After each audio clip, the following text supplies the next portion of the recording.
Hello, everybody. It's Joey Revenue from Seeking Balance Australia, and I am very happy today to be talking with Bruce. And Bruce is going to talk with us his experience of tinnitus, healing it, recovering it, and the ongoing journey that continues. So welcome, Bruce. It's really nice to have you on the call. Thank you, Joey. And I have been tracking down blokes. So I do work with a number of blokes in my clinic, and it's really hard to get them to do these calls. So on behalf of all the men out there, I just want to say thanks for showing up. No worries, thank you. So do you want to start by just briefly describing your first experience of the tinnitus or the severity of it? Like what that when your life comes crashing down, just talk people through how you started off and learnt about it and all of that. Yes, look, Joey, my tinnitus, the onset of it was just virtually immediate. I'd had trouble with my ears and I went to the doctors and got them cleaned. And from that point on, I just had this ringing in my ears that just would not go away. It was there. It would wake me up during the night. I would hear it during the day. Even sounds around me didn't mask that just continual ringing. And it was just fear. It was just a terrible fear. I thought, what am I going to do with this? How do I sort it out? And my first point of call was to go and see an ear, nose and throat specialist, and he checked my ears and virtually said to me, look, there's nothing they can do about my tinnitus. He said there were different procedures I could use to try and mask the sound, like sleeping with a fan going and things like that. And luckily he had your card, and he suggested the other thing you could do is to sit down and have a talk with you. Now, I needed to do something, and I wanted to act on it as quickly as I could, because I really just couldn't cope with that feeling of this sound ringing in my ears. And at that point, then I made contact with you. So I think at the time, it's like you were pretty distressed, if I remember correctly, and you weren't sleeping as well. Joey, I was totally distressed. I wasn't sleeping. I was lucky to be getting 2 or 3 hours sleep a night. And nighttime was often the worst, because you would hear it in your head, and then you would listen to it, and you'd multiply that worry about it at nighttime, and it was just really driving me crazy. Which is a very common thing people say, not only with vertigo, but especially with tinnitus, like, am I going crazy? And I think especially when all the medical tests come up normal, it's just like, what the hell is wrong with me? Why can't anybody kind of pinpoint this? Well, that was the worry I had. I mean, I had a brain scan, and that came back normal.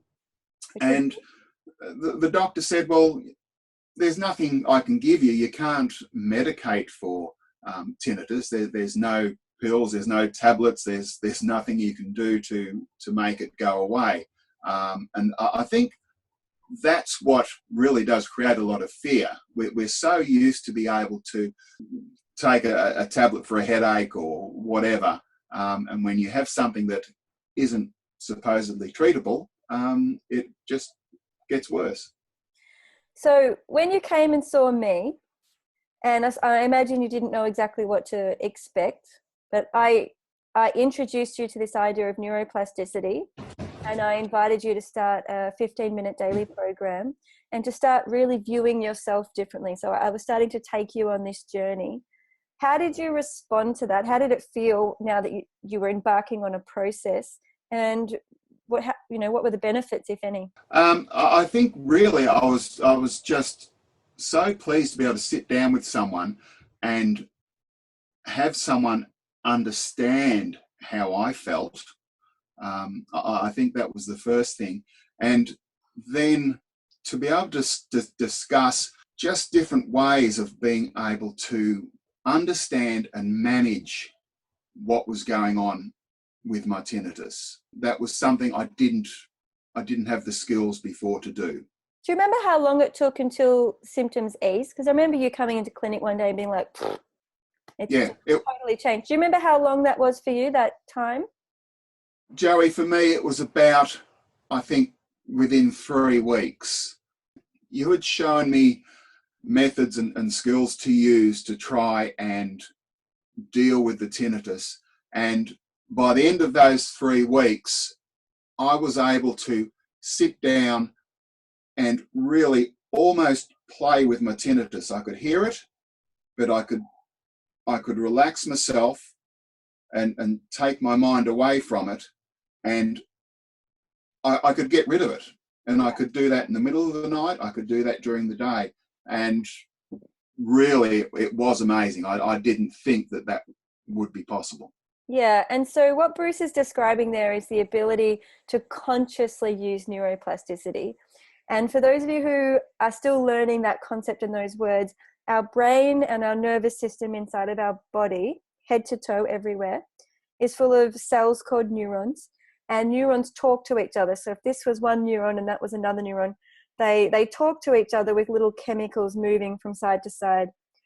And whichever neuron pathways are active, that's what we experience. So that's what we feel or see or hear or touch. Every single thing in our experience is mapped by neurons, including tinnitus, fear, calm, emotion, balance. So what Bruce is really nicely describing is being able to actually tune into it and then shift how he's consciously using his brain neurons and his brain networks, which is really clever, isn't it, Bruce? It's amazing, and it's changed my life. It really has. I came home about 3 weeks after we'd started this course, and my wife said, "Look, will you sit down with me?" I said, "Why, what's wrong?" And she said, "There's something going on. There's something different about you."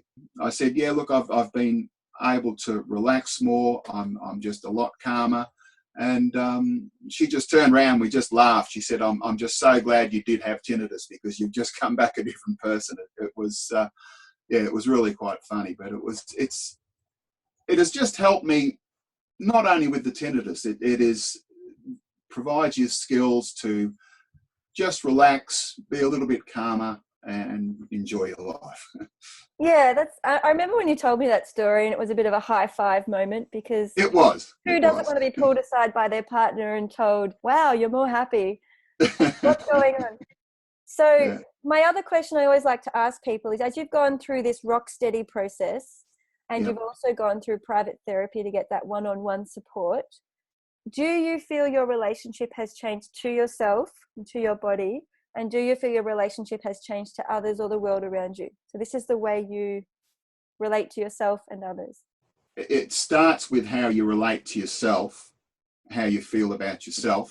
You deal with other people better, and people around me have said, you seem a lot happier. You seem more relaxed. I also remember you mentioning your children, and I think you had a challenging parenting role happen at some point, and you noticed you were actually changing your relationship also with how you fathered. Yes. I think because I was more relaxed, more able to deal with a difficult situation, it helped him, it helped me. I love the cascade effect, and it's interesting how it can all start with tinnitus, which is like, you wouldn't wish it on anybody, and then you can have all of these kind of beautiful outcomes, just like that domino effect. Now, my last question is, because it comes up so much about sleep. So there are so many people out there who are struggling to sleep, and you've experienced a patch of that. How did beginning this process and working with me magically recover your sleep? It's by getting in touch with yourself, with your own body. You using the body scan, you can just get yourself into a far more relaxed position before you go to sleep. You can switch off. My sleep now is just fantastic. Wow. Thank you so much, Bruce. I really hope that there are many, many, many people out there who are watching this.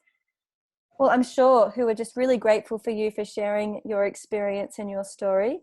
And also well done for going through that process of uncertainty and doubt, and hearing the specialist doctors say, look, your brain's fine, there's nothing we can do.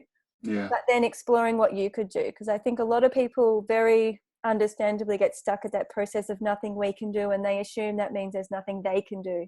But it's an inner process, it's a personal process, and you've embarked on that. So congratulations and thank you for sharing your story.